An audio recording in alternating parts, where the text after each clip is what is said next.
네, 안녕하세요. 투공입니다. S&P 500으로 1억 만들기 54주차. 그동안 무슨 일이 있었고, 또 54주차 결과가 어땠는지 한번 알아볼 수 있도록 하겠습니다. S&P 500 주봉 차트입니다. 네, 사실 우리가 최근 한 달 동안은 좀 재미가 없는 것 같은 느낌이 들기도 했는데, 길게 보면은 그래도 꾸준히 상승을 하고 있었던 건 또 확인하실 수가 있는 것 같아요. 좀 지루하더라도 우리가 S&P 500을 투자하는 이유를 다시 한번 생각하면서 꾸준히 투자를 하는 게 맞는 것 같다고 저는 생각을 하고 있습니다. 그리고 이거 그래프는 우리가 연도별로 어떻게 움직였느냐, 월별로 수익률이 어떻게 달라졌느냐를 볼 수가 있는 그래프인데요. 확실히 2022년은 진짜 한 해 동안 내내 두드려 맞으면서 엄청난 하락을 기록을 했었고, 작년 같은 경우도 3월, 4월에 엄청난 하락을 했지만 금방 회복을 하는 모습을 또 볼 수가 있습니다. 그래서 올해 같은 경우는 현재 1.26%, 1월 달에 1.26% 정도 수익률을 보여주면서 마감을 하게 됐어요. 그래서 이걸 좀 더 직관적으로 보기 위해서 이런 표도 있더라고요. 그래서 2015년도부터 이렇게 나오고 있는데, 월별로 얼마나 상승을 했고 하락을 했는지를 이렇게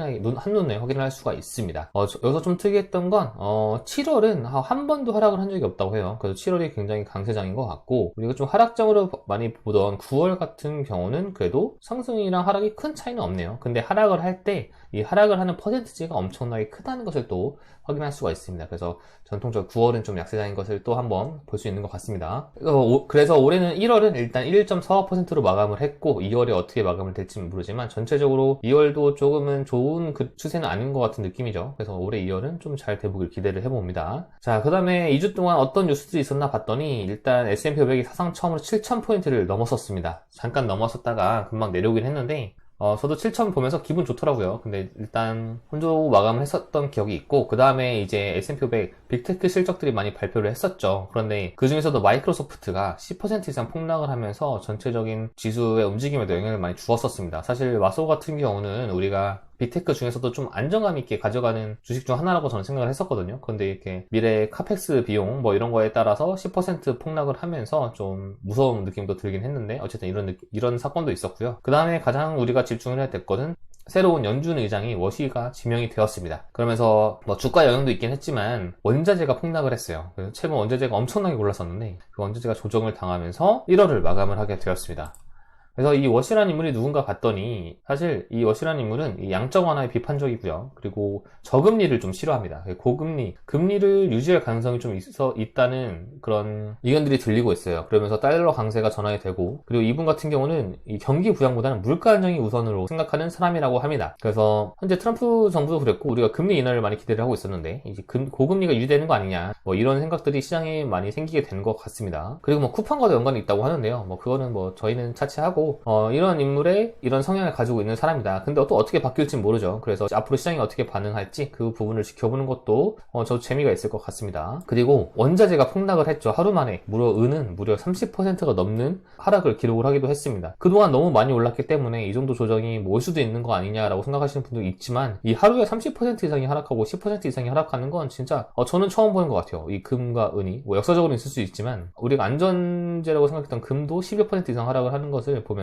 원자재도 쉬운 시장은 아니구나 라는 생각을 또 한 번 하게 되는 것 같습니다. 그래서 많은 분들도 이런 변동성도 있을 수 있다는 것도 꼭 참고하시면 좋겠어요. 자, 그래서 우리가 뭐 이런저런 이야기들도 있었고, 뭐 이런 하락장이 오기도 하지만, 우리가 S&P 500에 투자를 하는 이유는 이런 우상향을 믿고 꾸준히 적립식 투자를 하는 거잖아요. 그래서 그 부분을 항상 잃지 않는 게 가장 중요하다고 생각을 합니다. 그래서 54주차 결과는 13.27%로 마감을 했습니다. 2주 전과 비교해서 뭐 크게 달라진 점은 없는 것 같아요. 그래서 저는 현재 S&P 500을 추종하는 SPYM ETF를 통해서 해외 직접 투자를 진행을 하고 있고요. 연성장률 8% 가정해서 1억까지 가는 게 목표입니다. 그래서 지난주 금요일이 매수날이었는데요. 사실 제가 목요일날 자다가 일어났는데 갑자기 눈을 떴는데 요일을 제가 착각을 한 거예요. 그래서 맞다, 안 샀다 하고 바로 샀는데 그게 목요일이었습니다. 그래서 목요일날 4주를 매수를 했고, 이게 불행인 것 같기도 한데, 이때 매수를 하면서 사실 최고점에 매수를 하게 되었어요. 81.97달러라는 최고점에 매수를 하면서 오히려 좀 손해를 보긴 했는데, 장기적으로 보면 사실 이 정도는 크지 않다고 생각을 합니다. 제가 최고점에서 산 것이 한두 번도 아니고, 그래서 뭐 크게 요일이나 뭐 시간에 크게 연연하지 않고 있다라는 걸 보여드리기 위해서 이렇게 말씀을 드려요. 그래서 어쨌든 이렇게 매수를 했고, 190개였던 수량이 이제 194개까지 증가를 했고요. 그리고 2주 전과 비교해서 수익률이랑 뭐 평가 손익은 크게 달라진 게 없습니다. 그래서 전체 평가금도 이 정도 된 것 같아요. 50만원을 추가 적립했는데 좀 하락을 한 이유는 아마 환율의 영향이 좀 있는 것 같습니다. 그래서 수익률은 13.27%로 마감을 했습니다. 그래서 한 근 2달간은 좀 횡보하는 모습을 보여주고 있죠, 수익률이. 그래서 좀 재미가 없긴 한데, 그래도 경우에도 전체적으로 보면 조금씩 올라가고 있다라고 볼 수 있을 것 같고, 수량도 곧 200개를 돌파할 것 같네요. 그래서 꾸준히 투자를 하고 있는 모습을 확인하실 수가 있습니다. 그럼 이제 같은 시기에 나스닥과 슈드에 같은 방법으로 투자를 했다면 어떻게 움직였을지 한번 볼게요. 빨간색이 나스닥, 파란색이 S&P 500, 초록색이 슈드입니다. 작년 한 해 동안 슈드 욕하시는 분들 정말 많으셨을 것 같아요. 참고로 저는 슈드를 갖고 있진 않아요. 슈드 욕하시는 분들 많았을 것 같은데, 와, 근 한두 달 동안은 슈드가 좋은 성장을 보여주고 있죠. 거의 쫓아온 모습으로 보여지기도 합니다. 그만큼 우리가 이제 어떤 ETF가 한 해 정도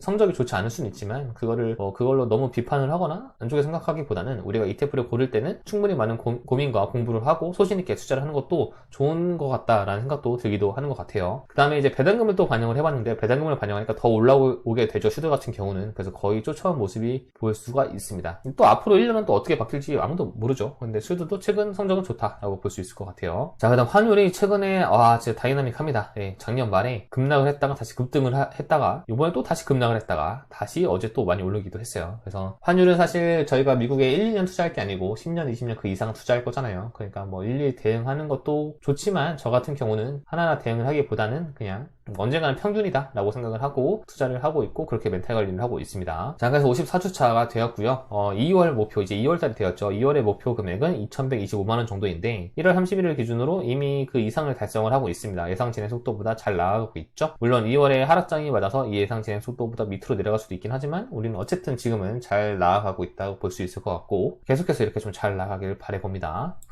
그래서 우리가 72개월, 6년 내에 1억을 달성하기 위한 목표를 향해서 이 회색선 위에서만 놀면 돼요. 이 회색선이 꾸준히 성장한다는 가정하에 그려놓은 제 선이고요. 이 위에서만 놀면 우리가 1억까지 가는데 무리는 없습니다. 이제 2월, 14개월 차에 이게 떨어질지 더 올라갈지는 두고 봐야겠지만, 개인적으로는 더 올라갔으면 하는 바람이고, 혹시 떨어지더라도 싼 값에 더 많이 모을 수 있다는 기회로 볼 수 있을 것 같습니다. 그래서 다음 매수일은 2월 13일 금요일이고요. 현재 194주에다가 약 50만원 추가로 매수를 할 수 있도록 하겠습니다. 수익률이라는 게 사실 우리가 S&P 500이 연평균 10% 정도 생각을 하잖아요. 그러면 한 달에 1%만 올라도 사실 굉장한 거거든요. 근데 최근에는 좀 재미가 없긴 했죠. 그래도 우리가 보면은 항상 하락이 있어야 또 등하는 시장이 오기도 하는 것 같습니다. 그래서 하락장이 걱정되고 뭐 하실 수는 있겠지만, 우리가 S&P 500에 투자를 하는 이유는 미국의 장기적인 우상향을 믿고 적립식으로 투자를 하는 거기 때문에 너무 불안해하지 않으셨으면 좋겠어요. 저는 그렇게 생각을 합니다. 오히려 하락장이 오면 더 싸게 담을 수 있을 거다라는 생각을 갖고 있고, 저는 이 S&P 500에 투자를 하는 게 저의 투자 포트폴리오 중에서 전체적인 부분에서